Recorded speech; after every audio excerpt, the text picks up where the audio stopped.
Welcome back to GB News Live. Now let's reflect on what's been called the worst treatment disaster in NHS history. The tragedy of those people infected by blood supplies given during the 1970s and 80s. It's led to the death of at least 2,400 people. Many others still struggling with the side effects of being infected with HIV or hepatitis, all through the contaminated transfusions. Well, thousands now to receive interim compensation payments of £100,000. The chair of that public inquiry today recommending that scheme should go further to provide compensation for family members of the victims, including parents who lost children or those who were orphaned as a result.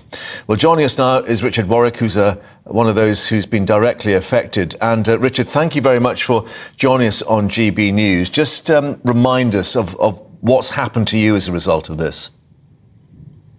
Well, I have severe haemophilia, and as a child of about 10 or 11 years old, I was infected with hepatitis B, hepatitis C, and HIV. So I got the full monty of infections through my treatment for haemophilia. Wow. So, as you say, the full package. What's that done to your life? It's defined every aspect of my life, and that of my wife as well. It's prevented us from having a family, being able to hold down a meaningful job and meaningful employment. It's prevented me from getting life insurance, travel insurance, and every other thing a healthy adult would be able to obtain, and that of course includes a pension. So as well as the financial implications, it's essentially destroyed my health. I've been on medication since I was 16 years old. And the toll that takes, not physically but mentally, I guess, as well, in just trying to live life day to day. Indeed, that's right. It's an awful infections to live with, and although it's not talked about so much today, but there's the stigma as well that surrounds anybody having an infection such as this. Even though it's completely nonsensical why anyone should be concerned in what we know today, but the stigma still exists out there. Yeah. And therefore, Sir Brian Langstaff, the chair of this inquiry, saying it's not just about this issue of compensation, it's the recognition as well, and the fact, I guess, you've been waiting so long for this to be addressed. That's right. I mean, it's not only myself that have been campaigning to get to the truth and to get some sort of justice, but it's almost, particularly with today's second interim report, which recommends that family members such as parents that lost children that were orphaned because they lost their parents, spouses, these are all people are now going to be recognised, whereas before they weren't. So I really do welcome that. I think the issue now is just how long it's going to take for the government to get round to implementing these recommendations.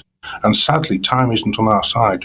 Yeah, and I guess that goes across the board for those, going back to the 1970s in terms of some of the original cases. And what of the compensation itself? This figure of a minimum of 100,000, but just one thinks of what you've been through and the others have gone through. It's not much recompense from what you've had to suffer.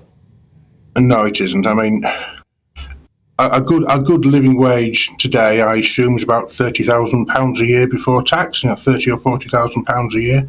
But we've lived with these infections, not just one infection, but in my case, 3 infections since I was 10 years old.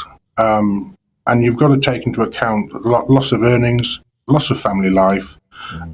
Loss of a pension, loss of job opportunities, and to have to live with these awful infections as well on top of that. So I think I worked it out about £2,500 a year for the past 30 years, 25, 30 years. Yeah, it's awful.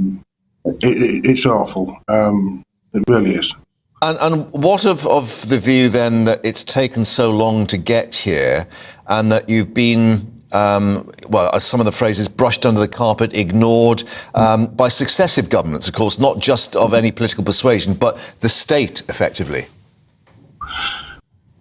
That's something which has been very difficult because as administrations have changed, they passed down, they close ranks around a lie, is that the best possible treatment was given to patients with the knowledge, the medical knowledge known at the time, and they used this lie, which was completely false, and used it to their advantage. It was very convenient for them to stick to this line that at the time when these infections were in circulation, there was nothing other that could have been given to them that would have been safer.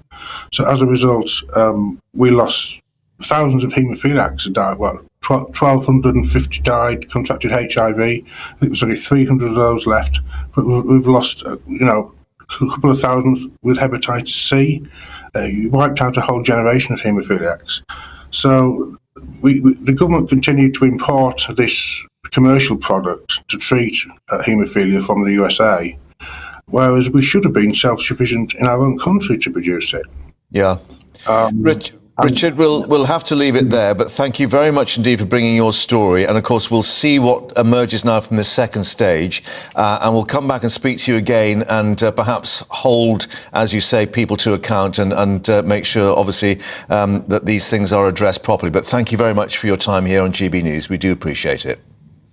That was Richard Warwick's story, and of course we will return to that as the second stage of that inquiry makes those recommendations.